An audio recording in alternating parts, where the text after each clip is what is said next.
అందరికి నమస్కారం. తెలంగాణ ఎమ్మెల్సీ కల్వకుంట్ల కవిత గారు పవన్ కళ్యాణ్ గారి మీద తీవ్ర ఆరోపణలు. అంటే ఎలా అంటే ఆవిడ అభిప్రాయం అంటది. So I think he is not a serious politician. ఏంటి, ఒకసారి లెఫ్ట్ అంటారు, ఒకసారి రైట్ అంటారు, ఒకసారి హిందీ కావాలంటారు, ఒకసారి వద్దంటారు. అంటే మీకు వినికిడి లోపం ఉందేమో కవితక్క, ఒకసారి చెవులు కొంచెం డాక్టర్ దగ్గర టెస్ట్ చేయించుకోండి. పవన్ కళ్యాణ్ గారు ఏం మాట్లాడారు అనేది ఒకసారి వినికిడి లోపం సరి చేసుకున్న తర్వాత వినండి. ఆయన ఏం మాట్లాడారు అనేది అర్థమవుతుంది.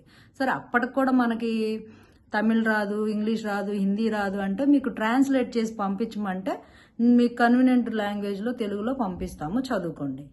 అంతేగాని కూర్చొని మేము ఫేడ్ అవుట్ అయిపోయాం కదా, రాజకీయాల్లో మనం జనాలు తరిమేశారు, నేను వెళ్ళి చెప్పకూడదు తినటం వల్ల నా అవినీతి అంతా బయటకు వచ్చింది, నా క్రెడిబిలిటీ అంతా పోయింది, ఇప్పుడు జనాల్లో అర్జెంటుగా సోషల్ మీడియాలో వైరల్ అవ్వాలి కాబట్టి పవన్ కళ్యాణ్ గారిని ఏదో ఒకటి అనాలి, ఏదో ఒకటి గెలకాలి, అది సోషల్ మీడియాలో వైరల్ అవ్వాలి, అప్పుడు అందరూ ఎవరన్నా మనల్ని దేకుతారేమో అనే ఇలాంటి పాలిటిక్స్ చేయడం అవి సీరియస్ పాలిటిక్స్ అవ్వవు. ఒకసారి సీరియస్ పాలిటిక్స్ అంటే ఏంటంటే, పవన్ కళ్యాణ్ గారు నిన్న వాళ్ళ సన్కి ఫైర్ యాక్సిడెంట్ అయింది, చూశారు కదా.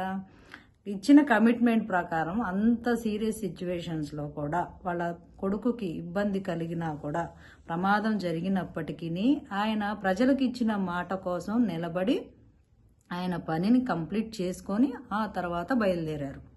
అర్థమైందా? నాన్నని అన్నని అందరిని అడ్డం పెట్టుకుని అప్పనంగా దోచేయాల. నీ పిఏ నీ దగ్గర ఉన్న అమ్మాయిల మీద అగత్యాలు చేస్తే వాడిని కాపాడలా, ఓకే?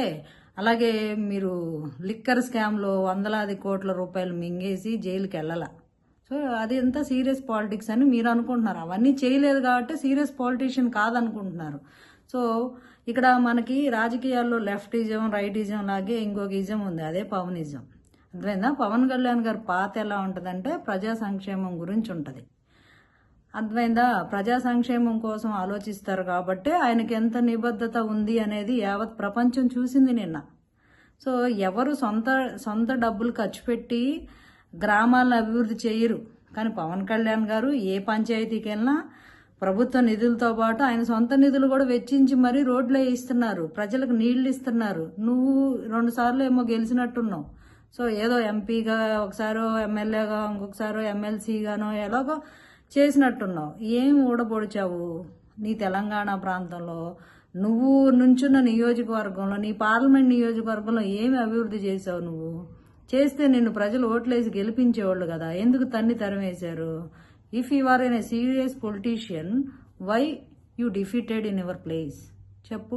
ప్రజలు ఎందుకు నిన్ను తరిమేశారు బయటికి అంటే, నువ్వు అవినీతి తిమింగళానివని ప్రజలకు కూడా అర్థమైపోయింది. సో నువ్వు ఈరోజు కూర్చొని గురిగింద గనక తన కింద ఉన్న నలుపు తెలుసుకోకుండా ఎలాగ నేను అంత ఎర్రగా ఉన్నానని వెర్రవీగిద్దో, అలాగే ఒక అవినీతి చేసిన వాళ్ళు కూడా ఈరోజు పవన్ కళ్యాణ్ గారి గురించి, ఆయన ఐడియాలజీ గురించి, ఆయన సీరియస్ పొలిటీషియన్ కాదని చెప్పి మాట్లాడుతున్నారంటే ఏం చేయాలి? ప్రజలు నవ్వుతారని కూడా ఇంగిత జ్ఞానం లేదు. ఎంత సీరియస్ పొలిటీషియన్వి? నీ తెలంగాణ ప్రాంతం నుంచే హిందూయిజాన్ని ఒక 15 నిమిషాలు టైం ఇవ్వండి, హిందువులు అనే వాళ్ళని లేకుండా చేస్తానని తెలంగాణ ప్రాంతం నుంచే తెలంగాణ వ్యక్తి మాట్లాడితే అప్పుడంతా ఎక్కడికి పోయారమ్మా మీరంతా? ఏమైపోయావు నువ్వు?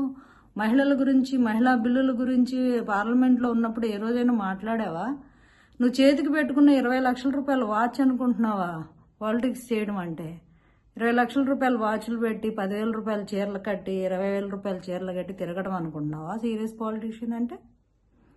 ప్రజల కోసం రోడ్లకు వెళ్ళు, మారుమూల గ్రామాలకు చెప్పులు లేకున్నాడు తెలుస్తుంది, డోలీ మూతలు ఉన్న గ్రామాలకు వెళ్ళి తిరుగు. మావోయిస్టులు అనునిత్యం తుపాకీలతో పాహరా కాసే ప్రాంతాలకు వెళ్ళి ధైర్యంగా వెళ్ళి ప్రజల్లో కనపడు. మీ సీతక్క తెలంగాణ నుంచి సీత వెళ్తుంది కదా, ఆ ప్రాంతాలకు వెళ్ళి చూడు, ఒకసారి ఒంటరిగా వెళ్ళి చూడు, అప్పుడు అర్థమవుతుంది సీరియస్ పాలిటిక్స్ అంటే ఏంటి అని. ఏదో నోరుంది కదా, మనం వైరల్ అవ్వాలి కదా, ఇలాంటి చీప్ పాలిటిక్స్ చేసి మరి చీప్ అయిపో. మాకు మహిళ కాబట్టి ఇంతకు మించి నిన్ను ఏం అనలేకపోతున్నా. మామూలుగా అయితే ఇంకా వేరే లెవెల్లో ఉండేది.